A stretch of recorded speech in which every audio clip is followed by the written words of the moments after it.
అండి నేను మీ ఉష. ఇప్పుడు మనం చూస్తున్నాము మహారాష్ట్ర స్టేట్ నాసిక్లో ఉన్నటువంటి పంచావతిలో ఉన్న కపాలేశ్వర స్వామి అండి. ఇక్కడ ఎంట్రన్స్ లో మనకు హనుమంతుడు దర్శనమిస్తాడండి, అలాగే వినాయక స్వామి కూడా దర్శనమిస్తారండి. చుట్టూ చిన్న చిన్న శివలింగాలు అలాగే నందీశ్వరుడు కూడా ఉంటారండి.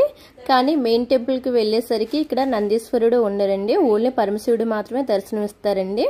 ఎందుకంటే ఈ టెంపుల్లో నందీశ్వరుడిని పరమశివుడు గురువుగా భావించారంటండి, అందుకనే ఇక్కడ నందీశ్వరుడు ఉండరండి.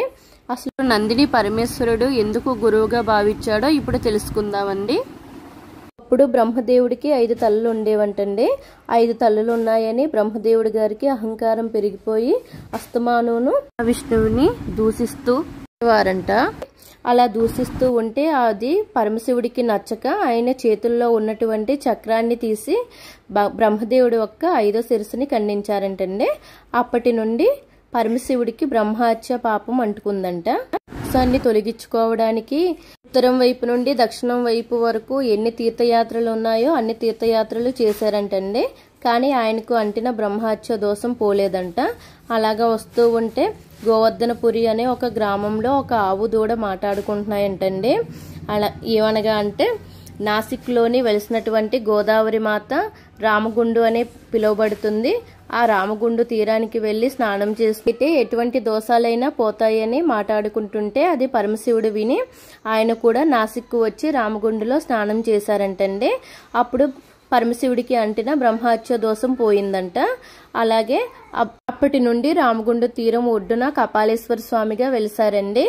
అయితే తనకు పాప విమోచనం కలిగించడానికి నందీశ్వర స్వామియే వచ్చి అలా మాట్లాడారని తెలుసుకుని పరమశివుడు నందీశ్వర స్వామిని ఒక గురువుగా భావించారంట. అందువల్ల శివుడు నందీశ్వర నేను నిన్ను ఒక గురువుగా భావిస్తున్నాను, అందుచేతను నువ్వు నా ముందున కింద కూర్చొని నేను నీ ముందున పైన కూర్చోవడం నాకు ఇష్టం లేదు, అందువల్లను నువ్వు ఇక్కడ వెళ్ళవద్దు అని చెప్పారంటండి. నందీశ్వరుడు లేని ఏకైక దేవాలయం అయిందండి ఇక్కడ కపాలేశ్వర స్వామి దేవాలయం. అలాగే ఇక్కడ చూస్తున్నారండి చాలా దేవీ దేవతలు కూడా ఇక్కడ దర్శనమిస్తారండి మనకు. అలాగే చూస్తున్నారా ఇక్కడ గాయత్రి మాత అండి, అలాగే గరుత్మంతుడు కూడా ఉంటాడండి. అలాగే చూస్తున్నారండి ఇక్కడ దక్షిణామూర్తి కనిపిస్తారు, బ్రహ్మదేవుడు కనిపిస్తారండి. గరుత్మంతుడు అంటే అతను గరుడ వాహనుడండి. మనం ఎక్కడికైనా బయటకు వెళ్ళేటప్పుడు గరుడ ధ్వజాయ నమః అని ప్రార్థించుకుని వెళ్తే మంచి జరుగుతుందని పెద్దల నమ్మకాలండి. అలాగే ఇక్కడ మనకు ఎంటర్ అయ్యేటప్పుడు శివాలయం లోపలికి ఇక్కడ ఎంట్రన్స్ లో మనకు 3 తలలతో శివుడు కనిపిస్తాడండి. అలాగే తలపైన గంగాదేవితో కనిపిస్తారండి. అలా లోపలికి వచ్చాక మెయిన్ శివలింగం కనిపిస్తుంది. Thank you for watching and please subscribe me my channel.